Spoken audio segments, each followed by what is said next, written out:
Vamos a seguir con nuestra serie de sermones acerca de buenas noticias para malos cristianos. El libro de los Corintios, 1 Corintios, estamos estudiando todo este tiempo, van a ser meses maravillosos estudiando el libro de Corintios. El primer domingo hablamos de cómo se fundó la iglesia de Corinto y luego hemos tenido, me parece que 3 domingos pegados en el capítulo 1. Precioso capítulo, ¿verdad? ¿Aprendió algo? Amén. Espero que sí, ¿verdad? Ahora, hoy, vamos a avanzar rápido, le vamos a poner fast forward y vamos a ver el capítulo 2 de 1 Corintios totalmente hoy. Espero terminarlo aunque sea a las 2, 3 de la tarde. Si alguno se cansa puede ir a tomar un cafecito, pero vuelve a sentarse, por favor. Comienza así el capítulo. Así que, hermanos, cuando fui a ustedes para anunciarles el testimonio de Dios, no lo hice con palabras elocuentes ni sabias. Cuando Pablo llegó a fundar la iglesia de Corinto, que lo vimos hace un par de semanas atrás, no sé si usted captó la idea, pero Pablo venía de un viaje, su segundo viaje misionero, y venía un poquito defraudado, y venía un poquito débil, y venía un poquito enfermo, y un poquito azotado, y mentalmente venía mal el pobre, así de simple. Y por eso que él dice, cuando yo fui a anunciarles el testimonio, no lo hice con palabras elocuentes. ¿Se recuerdan ustedes, a ver, los más estudiosos, de dónde venía Pablo cuando llegó a Corinto? Walter, te estoy preguntando, ¿de dónde, cuando Pablo fundó la iglesia de Corinto, de dónde venía? No, más para acá. Pucha, Walter, yo te quería que... donde dice allí que no lo hice con palabras elocuentes. Ustedes saben que Pablo venía desilusionado. ¿De dónde venía Pablo? De Atenas. Qué bueno que no sabía. Venía de Atenas, donde le predicó a los filósofos y no le fue. 6, 17 y 18 de Hechos. Pablo venía de un viaje, llegó a Atenas y se fue al lugar de los filósofos, de los silogistas, de los inteligentes de este siglo, de los sabios, y fue a la Areópago y les predicó y dice, empezó a ver todos esos altares que habían allí y como que se intranquilizó y dijo, ¿cómo les predico a estos atenienses idólatras? Y dice, se paró allí en un lugar, hay una roca ahí donde la gente se para alrededor de la roca y él dice, atenienses, en todo observo que sois muy religiosos porque pasando y mirando vuestros altares, me he dado cuenta que hay un altar que dice al Dios desconocido. Tenían dioses para todo, como ahora el Dios de la lluvia, San Antonio para la que no se casa, las cosas perdidas, etc. Aquí había para todo y por si se les olvidaba uno, había un altar vacío, decía, al Dios que todavía no conocemos. Y dice Pablo, a ese es al que yo anuncio. Y empieza a dar un tremendo discurso y cita poeta, filósofo, un lindo discurso. Y cuando llega a ese punto que siempre tiene que llegar, a ese que envió a Cristo y que Dios lo resucitó, cuando dijo resucitó, ok Pablo, sí, ya, ok. Después te vamos a escuchar de ese mito. Solamente se convirtió Dámaris y el que cuidaba el lugar, el Areopagita, dice, y nadie más. Así que Pablo cuando llegó a Corinto llegó como... Dice, yo no me propongo más de ahora en adelante que de predicar a Cristo y a este crucificado. Dios el Padre envía a su Hijo Jesús y se revela en Jesús. Una frase que me han oído decir es, Dios siempre ha sido como Jesús. No ha habido un tiempo en la historia de la humanidad en que Dios no ha sido como Jesús. Dios siempre ha sido como Jesús. No todo el tiempo lo supimos, pero ahora lo sabemos. Dios es como Jesús. Entonces Dios se revela en Jesús. Esa es la relación perfecta, pero ese es el centro. Pero el epicentro es la cruz. Porque en la cruz es donde se revela todo el amor, la personalidad, la compasión de Dios hacia nosotros en Cristo Jesús. Por eso que Pablo dice, yo ya no me propuse hablar de ninguna otra cosa, sino de Jesucristo y de este crucificado. Y luego dice, estuve, versículo 3, entre ustedes con tanta debilidad, que temblaba yo de miedo. Ustedes se imaginan a Pablo temblando de miedo, yo no, pero él está siendo sincero. Debilidad, la debilidad tiene que ver con el cuerpo. Y él se sentía débil en el cuerpo. Y aquí les voy a hacer que vuelvan a Hechos 16, 17 y 18. Segundo viaje misionero. Pablo va con Bernabé de viaje, llega por el sur de Turquía, más o menos casi llegando al océano griego, ahí al mar Jónico, no sé cómo se llama. El Espíritu no lo dejó irse a las ciudades de la costa, sino que Pablo se va por el centro de Turquía hacia el norte, predicando, pasando por Galacia, por Frigia. Él dice que va pasando. Pero ¿saben qué? Algunos dicen que cuando Pablo conoció a Cristo, cuando se le reveló, que quedó ciego 3 días, que quedó con un problema en la vista, muy, muy molestoso, con una conjuntivitis purulenta, algo así, que él sufrió toda la vida. Y esa ruta que él hizo, que el Espíritu Santo lo llevaba, es una ruta donde se iba a unos lugares que tenían muy buena medicina y donde había en las montañas un mejor clima para los que sufrían de eso. Además, en todos sus viajes se piensa que Pablo sufrió de malaria y que tenía en su cuerpo fiebres constantes y dolores en las coyunturas, etc. Y él andaba buscando un alivio, y cuando Pablo dice, le he pedido al Señor 3 veces que me saque este aguijón en la carne, porque para que no me enorgullezca, dice, el Señor me dio un aguijón. Y el Señor me dice, Pablo, mi gracia la que te va a bastar, bástate de mi gracia. Ya no me pidas más. 3 veces le pidió y nunca más le tuvo que pedir, porque Dios le dijo, shh. ¿Cuántas veces le ha pedido usted al Señor que lo sane? Muchas veces. 3. Si se pasó de 3 y el Señor no lo ha sanado, el Señor dice, bástate mi gracia. Amén. Bueno, Pablo sigue por allí y al final del viaje dice que llegó al puerto de Troas, y estando allí tuvo un sueño, una visión de un varón macedonio que le dice, Pablo, ven a ayudarnos, ven a Europa. Y luego Pablo obedeció, y fíjense, capítulo 16 o 17, el relato dice, y cruzamos y partimos. El relato antes era en tercera persona y ahora viene en plural, partimos. ¿Quién escribió Hechos? Lucas. Más fuerte porque se escucha en el micrófono. Lucas. Ya. Lucas. ¿Qué profesión tenía Lucas? Médico. Era médico. Se van dando cuenta cómo Pablo en el camino, buscando remedio para su problema de la debilidad corporal, llega a un lugar y uno de los cristianos, los discípulos que se le unió, que empieza ahora a hablar en plural porque se une al grupo evangelístico de Pablo, es Lucas, y toca la casualidad que Lucas es médico. ¿Quién mejor que viajar con un médico?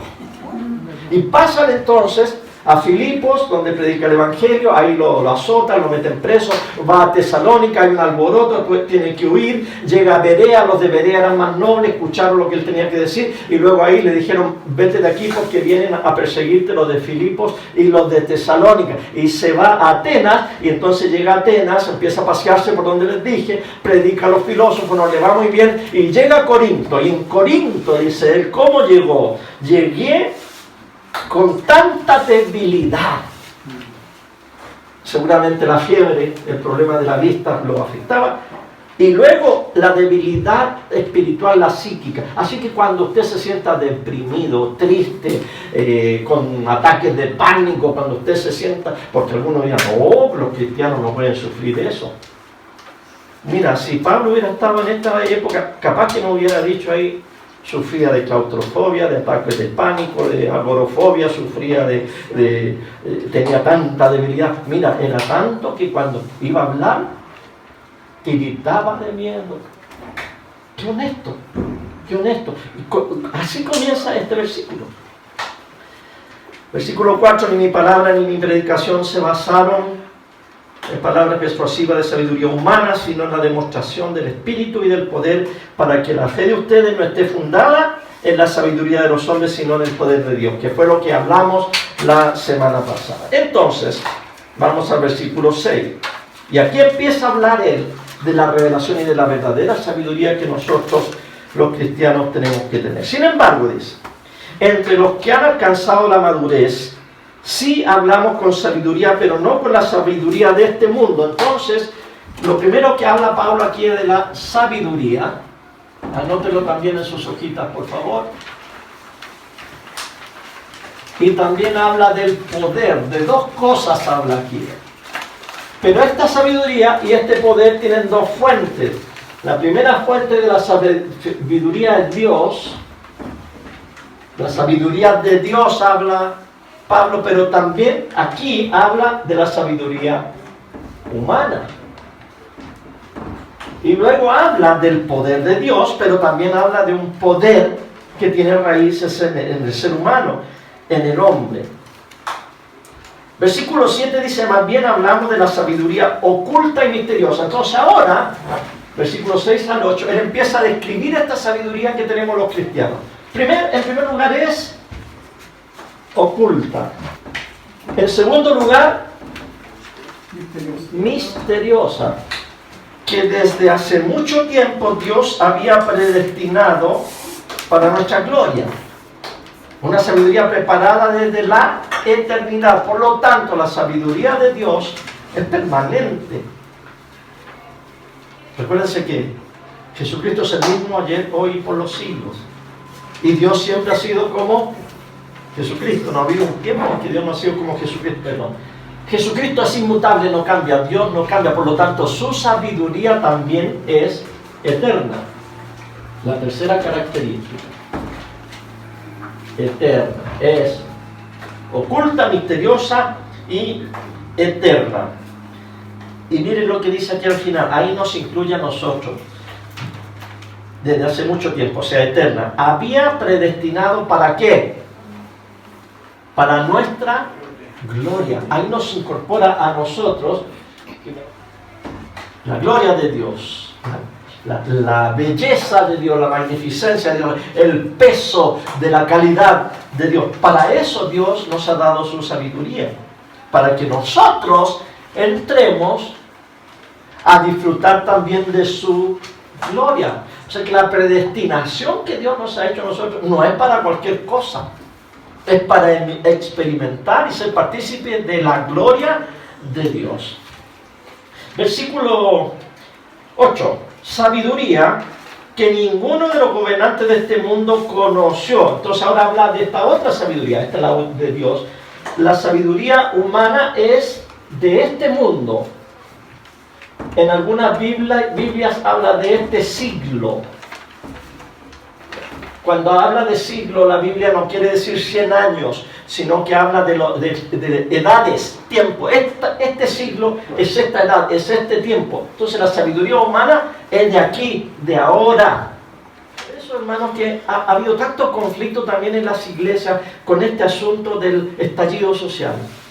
Porque yo creo que estamos mal, a veces como cristianos, estamos confundiendo la sabiduría de Dios con la sabiduría humana. Y lo que analizamos y decimos y opinamos, lo basamos en la sabiduría de este mundo, de este siglo, de esta época en que estamos viviendo. Y se nos olvida que la sabiduría que yo debo manifestar al mundo y a mis familiares y a mis vecinos debe ser la sabiduría oculta que Dios me la reveló, la misteriosa que no tiene, que no vamos a dar toda la respuesta, a la que es eterna, que no tiene que ver con una constitución que dura 40 años o 30 años o lo que sea, o la de Estados Unidos que ha durado más de 200, pero igual tiene su límite, no es circunscrita al tiempo. Lo que nosotros hablamos, opinamos, está circunscrito con lo eterno. Y luego dice aquí que esta sabiduría de este mundo, ¿en cuál versículo estoy? En el 8. De los gobernantes de este mundo.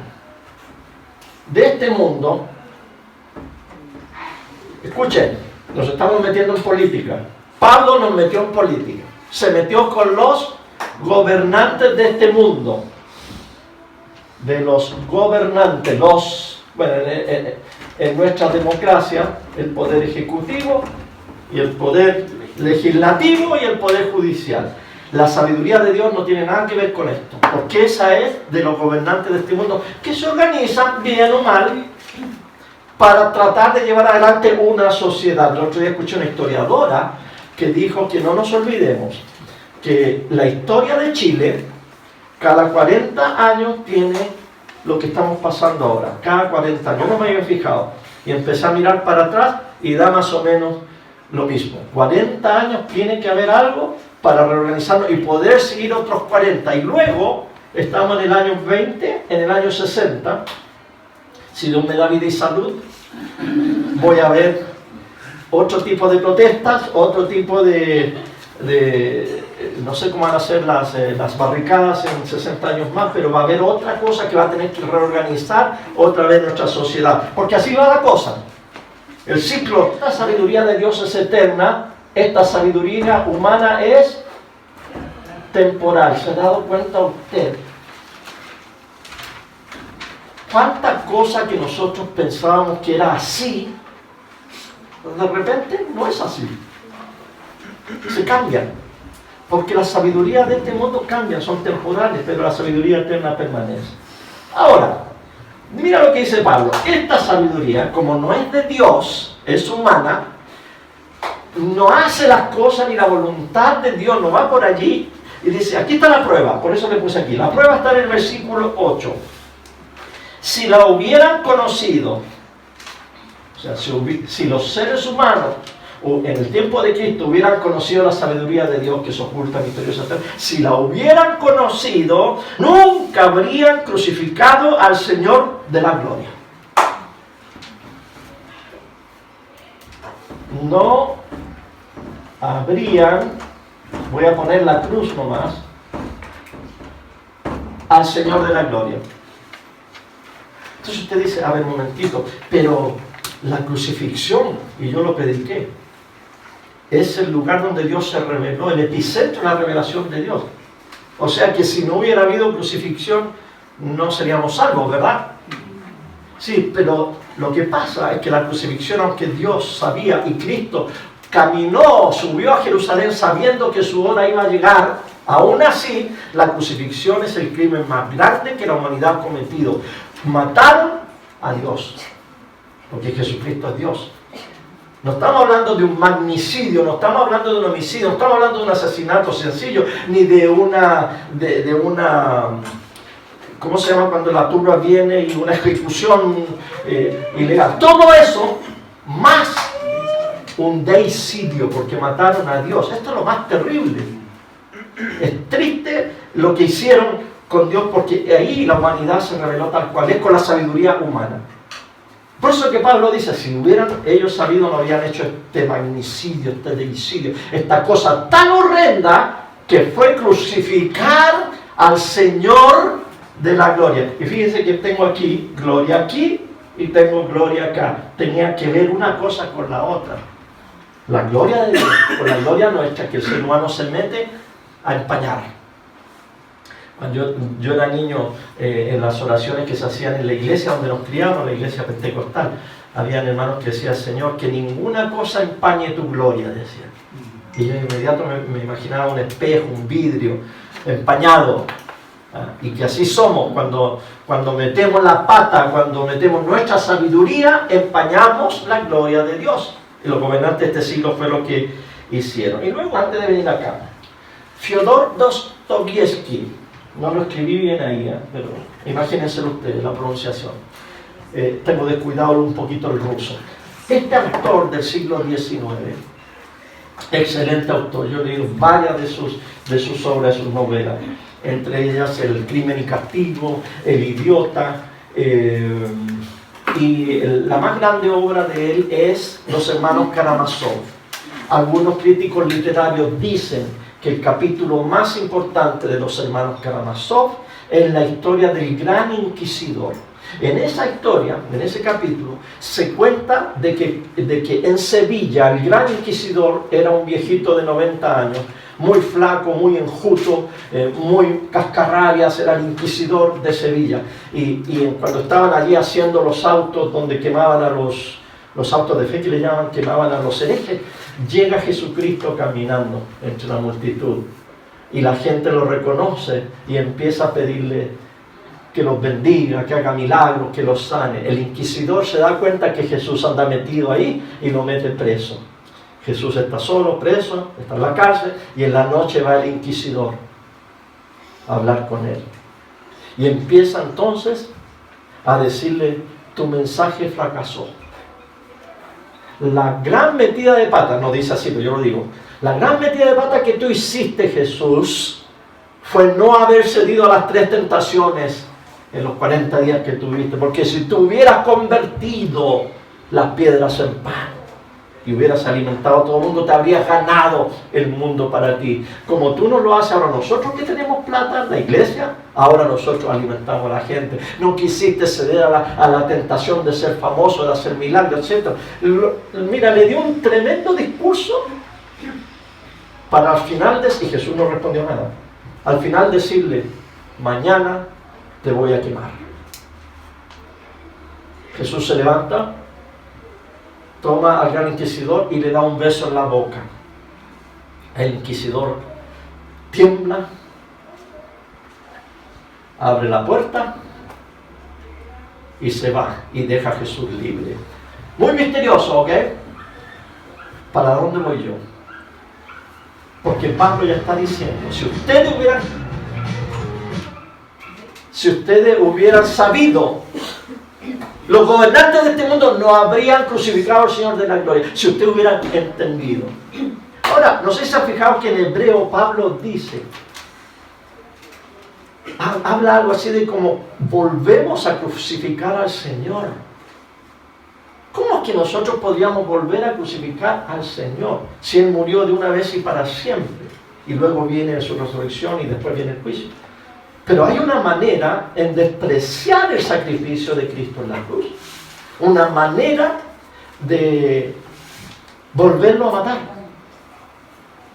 Quizás no tanto con mi pecado personal, porque ese Él ya lo pagó en la cruz. Pero una actitud de sabiduría humana, de conceptos humanos en que despreciamos la cruz. Y si trajéramos a Cristo aquí, a lo mejor hasta las iglesias evangélicas le diríamos, Cristo no era así como tú lo dices. ¿Cómo se te ocurre decir que hay que poner la otra mejilla? ¿Cómo se te ocurre decir que hay que caminar 2 millas en vez de una llevando la carga a un soldado que nos obliga? ¿Cómo se te ocurre decir que tenemos que orar por nuestros enemigos? ¿Cómo se te ocurrió ese sermón? Yo creo que tú andabas muy mal, Jesús. Así que ahora nosotros vamos a reinterpretar todo lo que tú dijiste en el Sermón del Monte y lo vamos a aplicar al siglo XXI. ¿Qué estamos haciendo? Estamos aplicando la sabiduría de este mundo y estamos volviendo a crucificar al Señor de la Gloria como nos lo han hecho los sistemas religiosos y como Dostoyevsky lo ilustró también en el Gran Inquisidor. Para allá iba. Ok, versículo 9. Marcos 4:12. Esta semana alguien le escribió a los ancianos y le hizo una pregunta.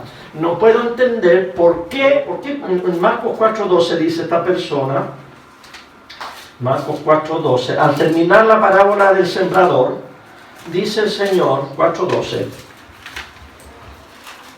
para que viendo vean y no entiendan, y oyendo oigan y no comprendan, no sea que se conviertan y sus pecados les sean perdonados. Está difícil, ¿verdad? Porque él habla de la semilla que cayó en buena tierra, la otra junto al camino, etc. Y luego el Señor dice, el que tenga oído para oír, oiga. Y cuando llegan los apóstoles, los discípulos con él a la casa, dice, Señor, ¿no nos explican la parábola? ¿No entendieron? Bueno, dice, mira, ¿y por qué les hablas? ¿Por qué tú vas a hacer parábolas? Y Jesús dice, porque les dice aquí en el versículo 11, a ustedes se les concede entender el misterio del reino de Dios. ¿Van entendiendo?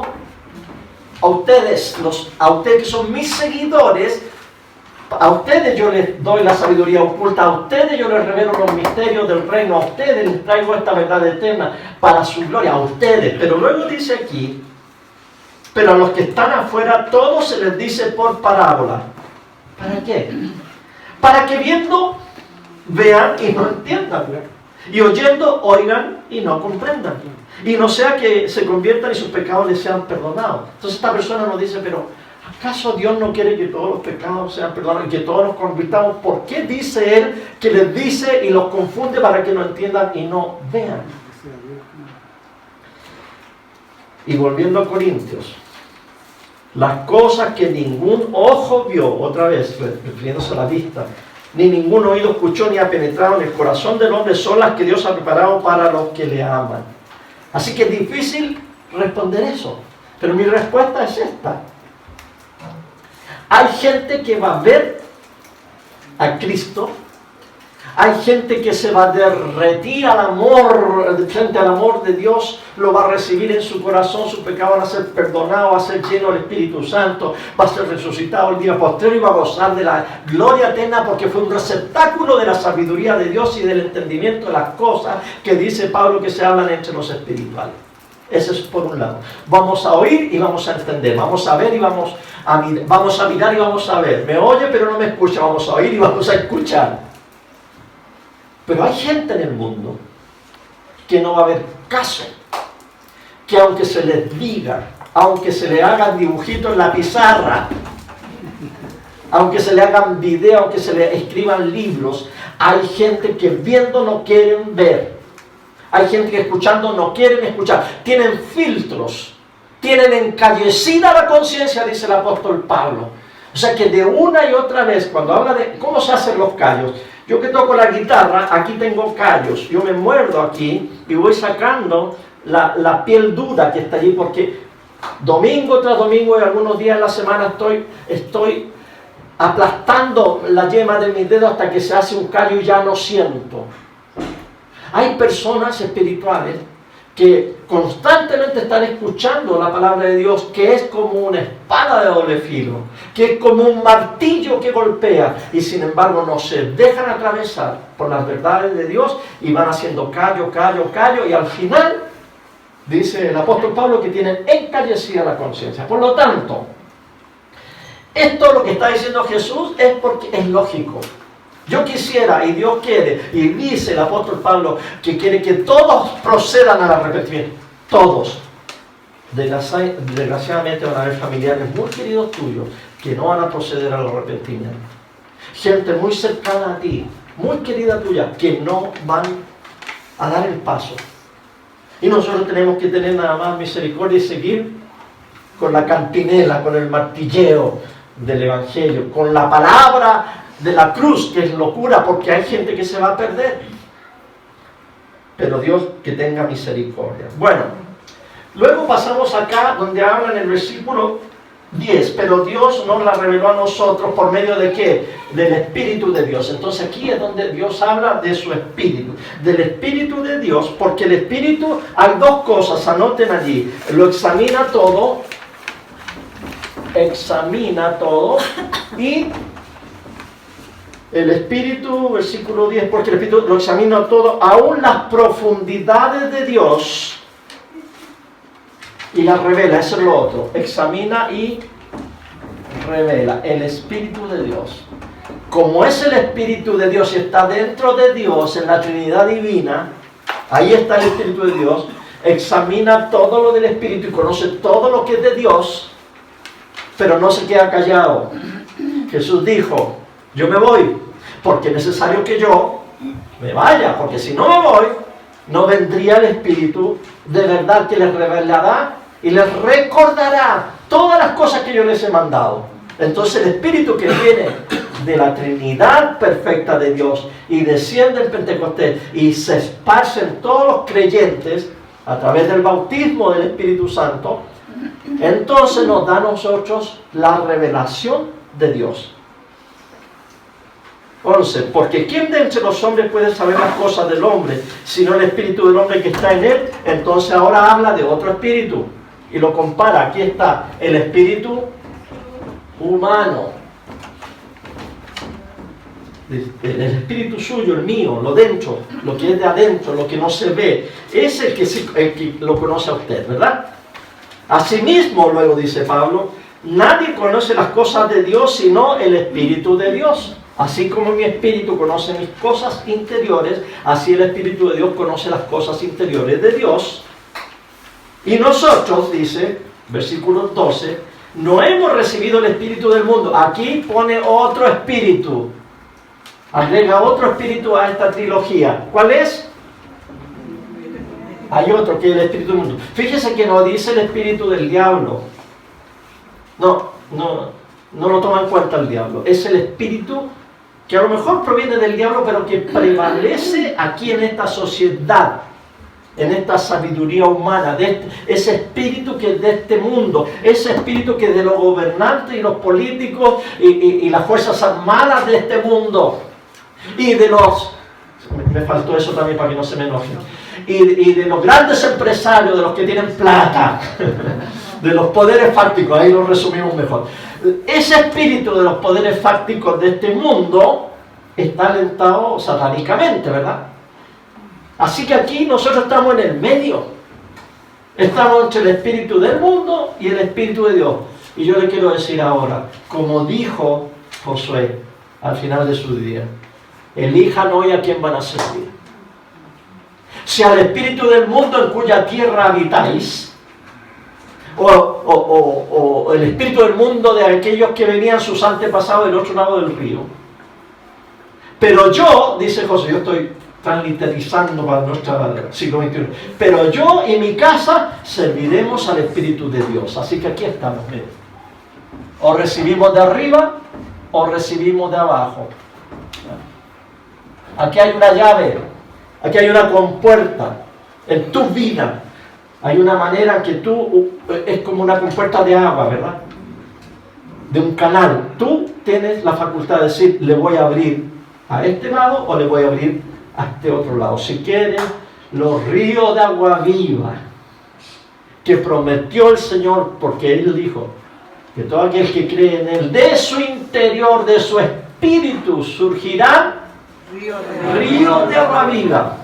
¿Y de dónde vienen esos de aquí arriba? Pues del Espíritu de Dios. Ahí viene una fuente, hay una fuente en mí, dice el canto ese, que está brotando, que está fluyendo. Ahora, cuando termine la historia, baje la Nueva Jerusalén, en la ciudad de la Nueva Jerusalén, dice que está en el centro la presencia de Dios. Y de ahí que lo que sale, un río de vida, que bendice a todas las naciones, y a la orilla de ese río, árboles que son para medicina de las naciones. Así que, si quiere, empiece ahora a abrir esa compuerta que viene del Espíritu de Dios. Pero hay algunos que no hay caso, gracias, y le siguen enturbiando la obra de Dios en su vida porque le abren la compuerta del canal San Carlos, con esa agua toda barrosa que traen del río Maipo y la depositan en las cristalinas aguas del Mapocho. No, si es verdad, si el Mapocho tiene el agua clarita. Se enturbia, ahí en la torre costanera centro, si usted mira abajo, ahí se enturbia con esta otra. Usted abre la puerta al Espíritu de Dios, que revela y examina. Así que terminamos aquí, avanzando en el versículo 12. Nosotros no hemos recibido el espíritu del mundo, sino el espíritu que proviene de Dios, para que entendamos. Así que aquí estamos nosotros, ¿ok? ¿Para qué? Esta es la aplicación del sermón del capítulo 2. ¿Para qué? Entendamos, no sea duro de entendederas, porque hay cosas que usted no entiende, porque no es espiritual. Porque hay cosas que usted no practica en la vida cristiana, porque tiene la mente encallecida, porque tiene un tapón. Y no es que sea malo, con todo amor se lo digo, sino porque no le ha abierto la compuerta de Dios, no se ha sosegado, no se ha calmado, no ha estado en la presencia de Dios. Señor, no entiendo nada, ni jota, ilumíname. Lo que dije en la clase, aminora tu ritmo de vida para que escuches al Señor. No escuches la radio, el Facebook, el Mercurio o cualquier diario. Cierra todo y quédate en la presencia de Dios. Señor, no cacho ni una. Ayúdame a cachar. El Señor entiende esa palabra por si acaso. Venezolano, aprende. Señor, ayúdame a cachar. Dígame. Y de repente se le va a hacer la luz. Va a empezar a entender. Y me va a empezar usted a mí a caer mejor. Porque usted va a empezar a hablar el idioma que se habla acá, de la sabiduría oculta, de la misteriosa, de la eterna, la que trae gloria, la gloria de Dios y la gloria suya. Primero para que entendamos, dice aquí, y luego, pero no con palabras aprendidas de la sabiduría humana, Cuidado con el lenguaje que usamos. Yo soy crítico del lenguaje religioso, que a veces que se mezcla con la sabiduría humana. Hablamos de cierta manera, decimos ciertas cosas, aunque ni las entendamos, pero le metemos el lenguaje religioso que a veces ni la gente de la calle nos puede entender. Pero cuidado con el lenguaje que usamos a veces, que son palabras aprendidas de la sabiduría humana, sino dice con las que enseña el Espíritu, que explican las cosas espirituales con términos espirituales. Hay que cambiar el idioma, hay que poner el Google Translate de la carnalidad a la espiritualidad, y ahí se empiezan a entender las cosas. Pero el hombre natural no percibe las cosas que son del Espíritu de Dios, porque para él son una locura, y tampoco las puede entender porque tienen que discernirse espiritualmente. ¿Se acuerdan la semana pasada del muchacho que le contaba a su amigo de la población de allá de La Pintana, de la población del Castillo, que Cristo había nacido de una virgen del liceo La Pintana? No puede entender, no, estáis loco, no. Así es, aquí está. En cambio, el hombre espiritual, bueno, primero dice aquí, tenemos que comunicar. Hablamos, dice aquí.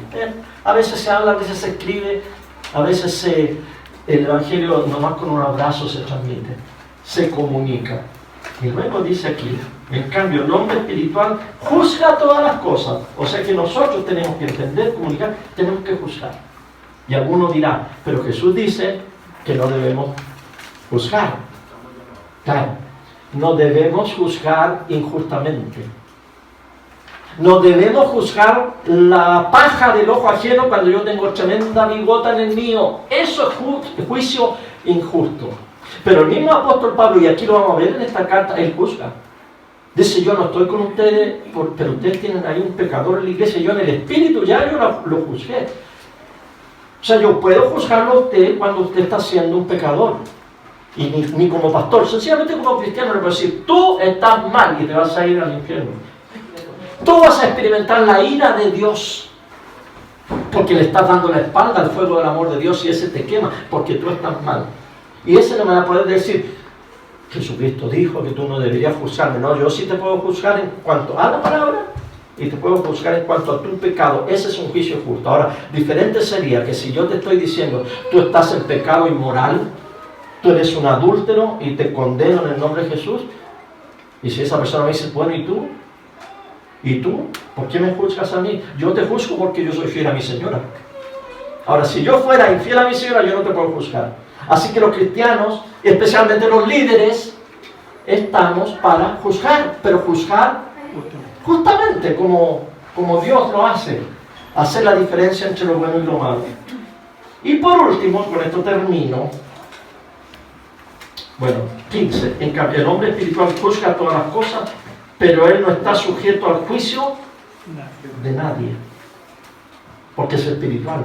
Una vez que llegamos al nivel espiritual, ¿quién me va a juzgar? Solo Dios. Porque ¿quién conoció la mente del Señor o quién podrá instruirlo? Linda pregunta, pero me encanta cómo termina. Pero nosotros tenemos la mente de Cristo. Así termina el capítulo 2.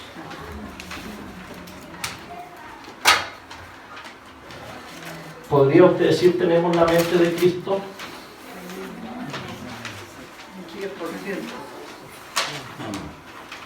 ¿Tiene usted la mente de Cristo? Bueno, si alguno de ustedes dice, esto es como cuando a veces uno le pregunta, oye, ¿tú eres salvo? Bueno, quizás, tal vez. A ver, si esta noche tú te mueres, tú te vas a la presencia del Señor y tus pecados son... Bueno, no sé, pero empeño le estoy haciendo. Como que si la salvación dependiera de tus empeños. A lo tú reconociendo que es pecador y que te falta mucho para crecer, cada vez que alguien te pregunta, ¿eres salvo? Tú tienes que decir, amén. Por fe, por la gracia de Dios, Él me salvó. Lo mismo si ahora yo te pregunto, ¿tienes la mente de Cristo? Tú vas a empezar, no, porque recién me estaba distrayendo mientras Fernando hablaba y estaba pensando en ese que me debe allá. Ay, perdóname, Señor, quiero tener tu mente. Y luego está escuchando aquí la palabra y dice, Chuta, me voy a ir de vacaciones y las ruedas del auto del lado de la casa está desinflada. Ay, perdóname, Señor, yo quiero tener tu mente. Claro, así andamos, ¿verdad? Pero cuando alguien me pregunta, ¿tiene usted la mente de Cristo? Digo, sí, tengo el ADN, tengo la estructura, tengo todo. A veces no me resulta muy bien, pero la tengo. Tengo la mente de Cristo porque soy hijo, hija de Dios. Y tengo el Espíritu Santo. Lo que sí me falta es abrir más la compuerta y dejar que el Espíritu me haga una persona que tenga la sabiduría de Jesús y no la sabiduría del mundo. ¿Quiere hacerlo? Amén. Lo desafío para que usted empiece entonces, de ahora en adelante, a escudriñar la palabra, a ahondarla y a pedirle, Señor, tú lo prometiste, cúmplelo en mí. Revélame tu verdad.